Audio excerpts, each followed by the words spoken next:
কে বেশি শক্তিশালী, যার এক ফুৎকারে ধ্বংস হয়ে যেতে পারে নগরী, নাকি যার এক প্রার্থনায় মৃত গাছেও ফুটে ওঠে ফুল? আজ আমরা প্রবেশ করব পুরনো বাগদাদের এক রহস্যময় রাতে, যেখানে দুই অহংকারী জিন তাদের অসীম শক্তি নিয়ে পরীক্ষা নিতে এসেছিল আল্লাহর এক মহান অলির। তারা দেখাতে চেয়েছিল ক্ষমতার দাপট, কিন্তু বিনিময়ে তারা পেল জীবনের শ্রেষ্ঠ শিক্ষা। চলুন প্রবেশ করা যাক সেই অলৌকিক ঘটনায় এবং জেনে আসি শক্তির আসল অর্থ কী। সময়টা ছিল আব্বাসীয় খিলাফাতের স্বর্ণযুগ।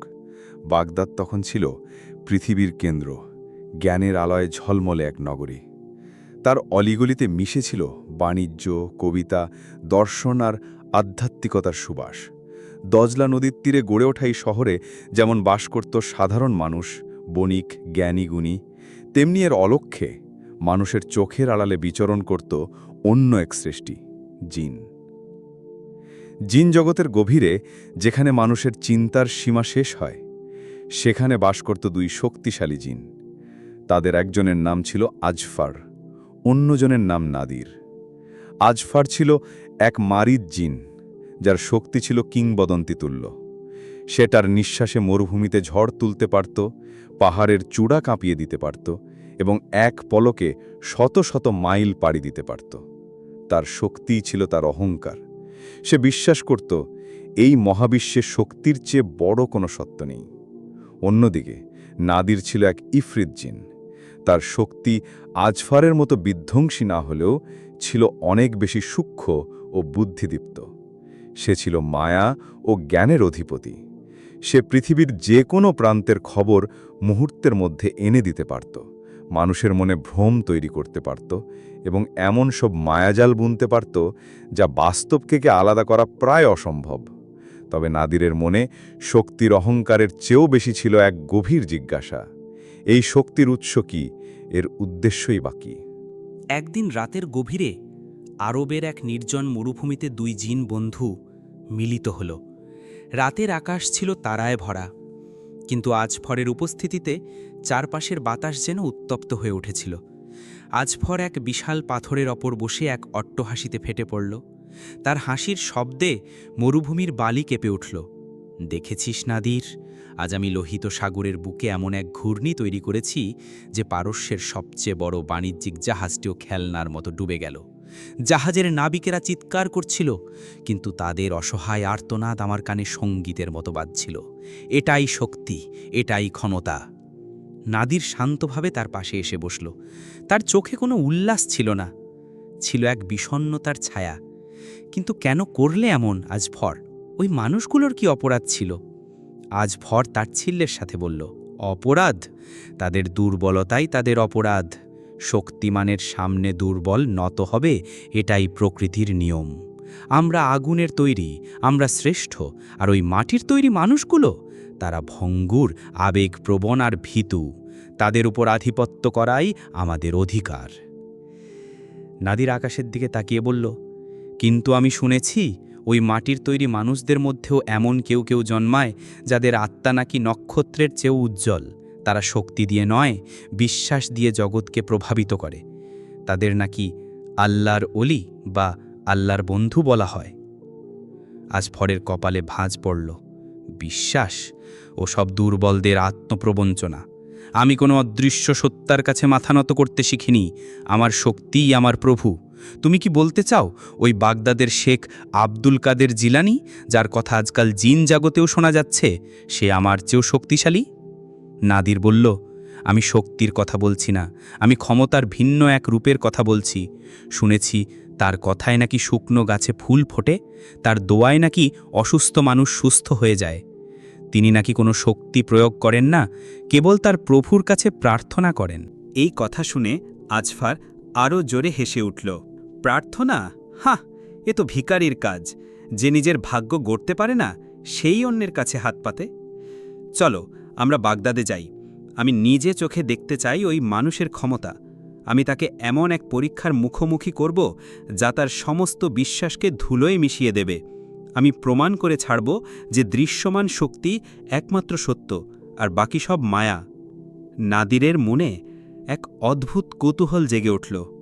সে আজফারের ধ্বংসলীলার চেয়ে এই আধ্যাত্মিক শক্তির পরীক্ষাটিকে বেশি আকর্ষণীয় মনে করল। সে রাজি হয়ে বলল, ঠিক আছে, চলো, কিন্তু আমাদের উদ্দেশ্য হবে কেবল পরীক্ষা করা, কোনো ক্ষতি করা নয়। আজফার ধূর্ত হেসে বলল, সেটা তো এই শেখের ক্ষমতার উপর নির্ভর করবে। এই বলে তারা দুজন অদৃশ্য হয়ে গেল। তাদের লক্ষ্য বাগদাদ।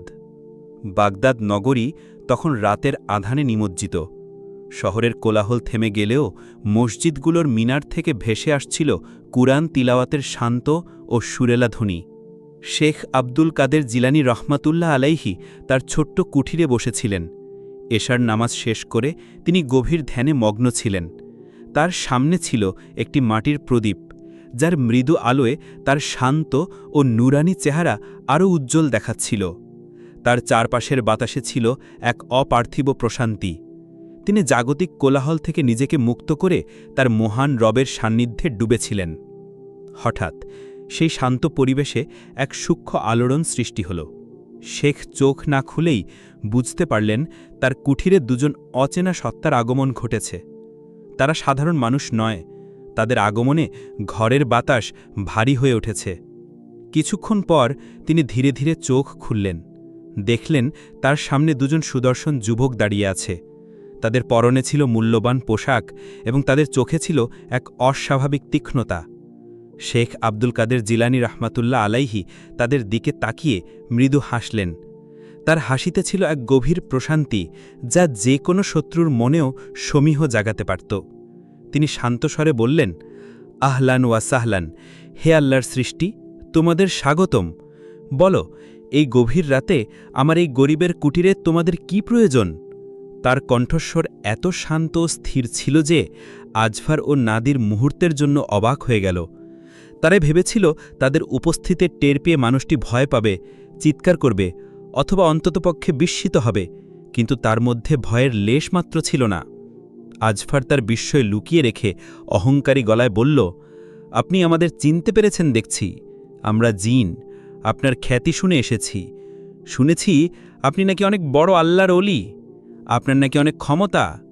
শেখ রাহমাতুল্লাহ আলাইহি বললেন, সমস্ত ক্ষমতা একমাত্র মহান আল্লাহ তাআলার। আমি তার এক নগণ্য গোলাম মাত্র, আমার নিজের কোনো ক্ষমতা নেই। এই বিনয় আজফারের অহংকারে আঘাত করল। সে ভাবল, এই মানুষটি হয় ভণ্ড, নয়তো ভয় পেয়েছে। সে তার আসল রূপ দেখানোর সিদ্ধান্ত নিল। তাহলে আপনার প্রভুর দেয়া ক্ষমতার কিছু নিদর্শন তো আমরা দেখতেই পারি। এই বলে আজফর তার মানব রূপ ত্যাগ করল। মুহূর্তের মধ্যে ঘরটি কেঁপে উঠল। আজফরের শরীর থেকে আগুনের শিখা বের হতে লাগল। তার উচ্চতা ছাদ পর্যন্ত পৌঁছে গেল এবং তার চোখ দুটি জ্বলন্ত অঙ্গারের মতো দপদপ করতে লাগল। ঘরের তাপমাত্রা বেড়ে গেল বহুগুণ। তার বিশাল ছায়া প্রদীপের আলোকে গ্রাস করে ফেলল। সে তার ভয়ঙ্কর গলায় বলল, দেখুন, এটাই আমার শক্তি।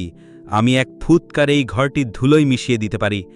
আমি চাইলে পুরো বাগদাদ শহরকে দজলা নদীতে ডুবিয়ে দিতে পারি।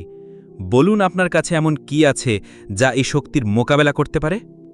শেখ আব্দুল কাদের জিলানী রাহমাতুল্লাহ আলাইহি আজফারের সেই ভয়ঙ্কর রূপ দেখেও বিন্দুমাত্র বিচলিত হলেন না। তিনি শান্তভাবে নিজের জায়গায় বসে রইলেন, যেন কিছুই ঘটেনি। তার চেহারায় প্রশান্তির যে আভা ছিল তা আরও গভীর হল। তিনি আজফারের দিকে না তাকিয়ে ঘরের কোনায় রাখা একটি শুকনো মৃতপ্রায় গাছের চারা সমেত মাটির টবের দিকে ইশারা করলেন। গাছটি বহুদিন পানি না পেয়ে সম্পূর্ণ শুকিয়ে গিয়েছিল। তার ডালপালাগুলো ছিল ভঙ্গুর আর পাতাগুলো খসে পড়েছিল। শেখ রাহমাতুল্লাহ আলাইহি বললেন, হে শক্তিশালী জিন, তোমার ক্ষমতা তো আমি দেখলাম। তুমি ধ্বংস করতে পারো, ভাঙতে পারো, কিন্তু তুমি কি পারো এই মৃতপ্রায় গাছটিতে নতুন করে প্রাণ সঞ্চার করতে? তোমার শক্তি দিয়ে কি তুমি পারো এর শুকনো ডালে একটি সবুজ পাতা ফোটাতে? আজফার এই কথা শুনে অবজ্ঞা হাসি বলল, এটা কোনো কাজ হলো? আমি যা পারি তার তুলনায় এটা তো শিশুর খেলা। এই বলে সে তার সমস্ত শক্তি সেই শুকনো গাছটির উপর প্রয়োগ করতে শুরু করল। তার শরীর থেকে নির্গত শক্তিশালী তরঙ্গ গাছটিকে ঘিরে ফেলল। সে আগুন, বাতাস এবং তার জিন জগতের সমস্ত জ্ঞান ব্যবহার করল। সে চেষ্টা করল প্রকৃতির নিয়মকে নিজের ইচ্ছামতো বাঁকাতে, কিন্তু কিছুই হল না। শুকনো ডালপালাগুলো যেমন ছিল তেমনই রইল। আজফর তার শক্তি বাড়াতে লাগল, কিন্তু তার শক্তির প্রভাবে গাছটি আরও শুকিয়ে যেতে লাগল। তার ভেতরের শেষ আর্দ্রতাটুকুও যেন শুষে নিল আজফারের আগুনের তেজ। কিছুক্ষণ চেষ্টা করার পর আজফার ক্লান্ত হয়ে পড়ল। তার কপাল দিয়ে ঘাম ঝরতে লাগল, যা পানিতে পড়ার সাথে সাথে বাষ্প হয়ে মিলিয়ে যাচ্ছিল। সে ব্যর্থ হল। তার বিশাল শক্তি একটি শুকনো গাছে প্রাণ ফেরাতে পারল না। তার অহংকারী মুখ লজ্জায় ও ক্রোধে লাল হয়ে গেল। সে বুঝতে পারছিল না কেন তার অসীম শক্তি এই সামান্য কাজে ব্যর্থ হচ্ছে। শেখ রাহমাতুল্লাহ আলাইহি তখন টপটির কাছে গেলেন। তিনি পরম মমতায় গাছটির শুকনো ডালে হাত বুলালেন।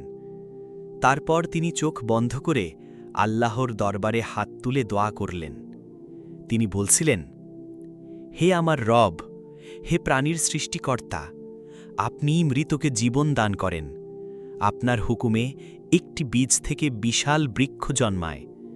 আপনার এই নগণ্য বান্দার আকুতি কবুল করুন এবং আপনার কুদরতের একটি নিদর্শন প্রকাশ করুন। তার দোয়া শেষ হবার সাথে সাথে এক অবিশ্বাস্য ঘটনা ঘটল। ঘরে সবাই দেখল সেই শুকনো মৃত গাছটির ডালপালায় যেন এক সবুজ আভা ছড়িয়ে পড়ল। শুকনো ডালগুলো ধীরে ধীরে সতেজ হতে শুরু করল। কয়েক মুহূর্তের মধ্যে ডালের আগায় ছোট ছোট সবুজ কুঁড়ি দেখা দিল। তারপর চোখের পলকে সেই কুঁড়িগুলো ফুটে গিয়ে কচি পাতায় পরিণত হল।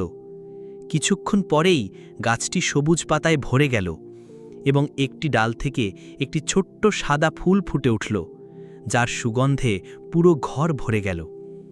আজফার এবং নাদির বিস্ময়ে হতবাক হয়ে গেল। যা আজফারের প্রচণ্ড শক্তি করতে পারল না, তা এই মানুষটি কেবল কয়েকটি শান্ত শব্দ আর প্রার্থনার মাধ্যমে করে দেখাল। আজফারের অহংকারের বিশাল পাহাড় যেন এক মুহূর্তে ধসে পড়ল। আজফারের ব্যর্থতা দেখে নাদির এগিয়ে এলো। সে আজফারের মতো উদ্ধত ছিল না, কিন্তু নিজের জ্ঞান ও মায়া তৈরির ক্ষমতা নিয়ে তারও সূক্ষ্ম গর্ব ছিল। সে ভাবল, শারীরিক শক্তি দিয়ে হয়তো এই অলিকে পরাস্ত করা যাবে না, কিন্তু জ্ঞানের জগতে নিশ্চয়ই তিনি আমার সমকক্ষ নন।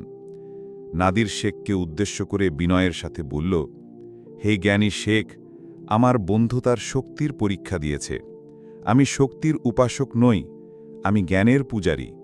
আমি পৃথিবীর এমন সব গোপন রহস্য জানি যা কোনো মানুষ কল্পনাও করতে পারে না। আমি আপনাকে এমন এক জগতের সন্ধান দিতে পারি যা জান্নাতের থেকেও সুন্দর। এই বলে নাদির তার ক্ষমতা প্রয়োগ করল। মুহূর্তের মধ্যে শেখের ছোট্ট সেই ঘর অদৃশ্য হয়ে গেল।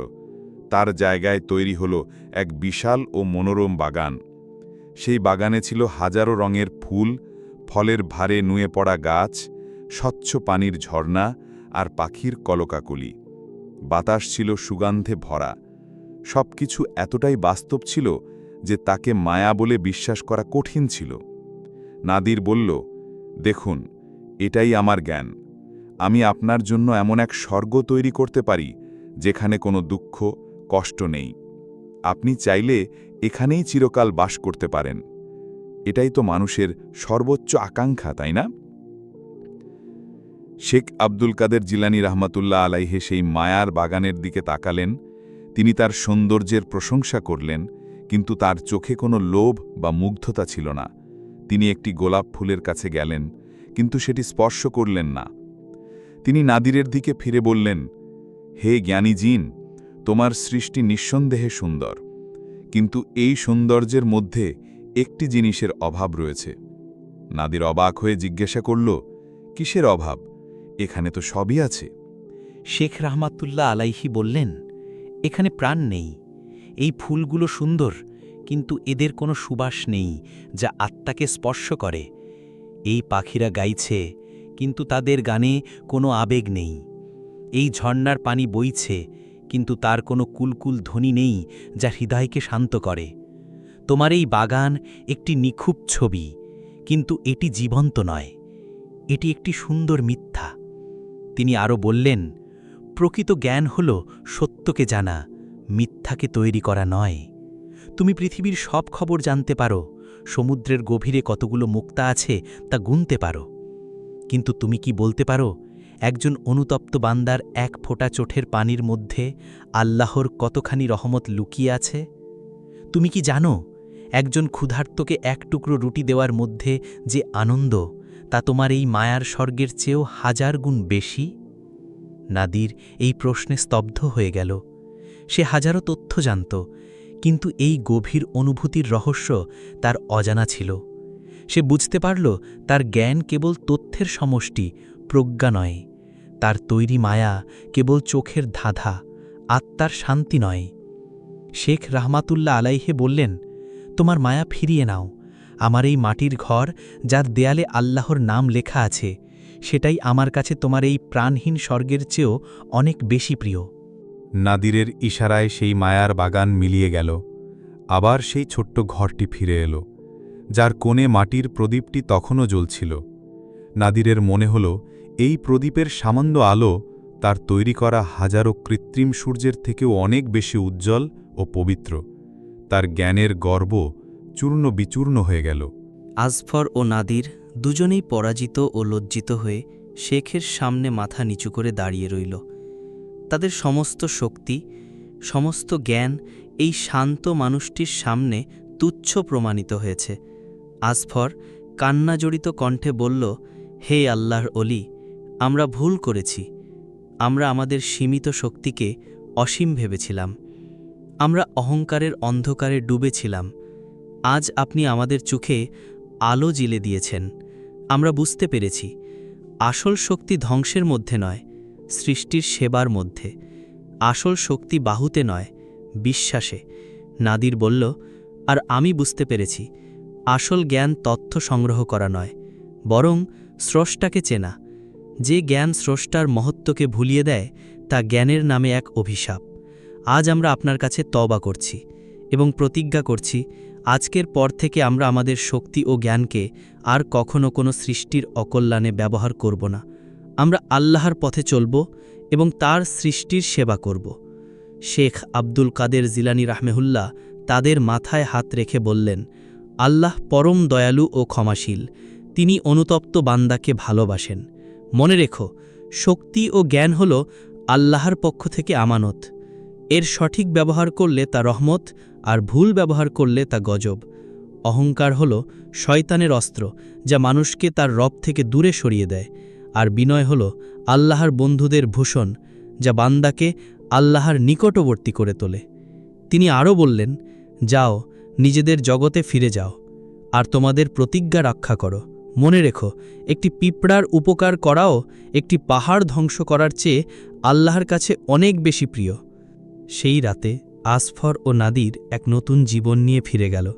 তাদের শক্তি আগের মতোই ছিল, কিন্তু তার ব্যবহার বদলে গিয়েছিল। যে আসফর একসময় জাহাজ ডুবিয়ে আনন্দ পেত, সে এখন মরুভূমিতে পথ হারানো কাফেলাকে পথ দেখাতে লাগল। আর যে নাদির মানুষের মনে ভ্রম তৈরি করত, সে এখন তার জ্ঞান দিয়ে মানুষকে বিপদ থেকে সতর্ক করতে শুরু করল। আর বাগদাদের সেই ছোট্ট কুটিরে শেখ আব্দুল কাদের জিলানী রাহমাহুল্লাহ আগের মতোই তার রবের ইবাদতে মগ্ন রইলেন। তার জীবন ছিল এক জ্বলন্ত প্রদীপ, যা শুধু মানুষকেই নয়, জিন জগৎকেও আলোকিত করেছিল। তিনি শিখিয়েছিলেন, এই পৃথিবীর সবচেয়ে বড় শক্তি হল আল্লাহর প্রতি নিঃস্বার্থ ভালোবাসা ও আত্মসমর্পণ। যার হৃদয়ে এই শক্তি থাকে, তার জন্য কোনো কিছুই অসম্ভব নয়। এই গল্পটি আমাদের এটাই শেখায় যে জাগতিক ক্ষমতা বা বাহুবল নয়, আল্লাহর প্রতি অটল বিশ্বাস এবং আত্মসমর্পণই হল পৃথিবীর সবচেয়ে বড় শক্তি। আশা করি আল্লাহর এই মহান অলি এবং 2 জিনের শিক্ষামূলক কাহিনীটি আপনাদের হৃদয়কে স্পর্শ করেছে। যদি এমন ইসলামিক ও শিক্ষামূলক গল্প আপনারা আরও শুনতে চান, তাহলে আমাদের চ্যানেলটিকে সাবস্ক্রাইব করতে ভুলবেন না। ভিডিওটি ভালো লাগলে একটি লাইক দিন এবং আপনার বন্ধুদের সাথে শেয়ার করে আমাদের সাথেই থাকুন। দেখা হবে পরের কোনো ভিডিওতে। আল্লাহ হাফেজ।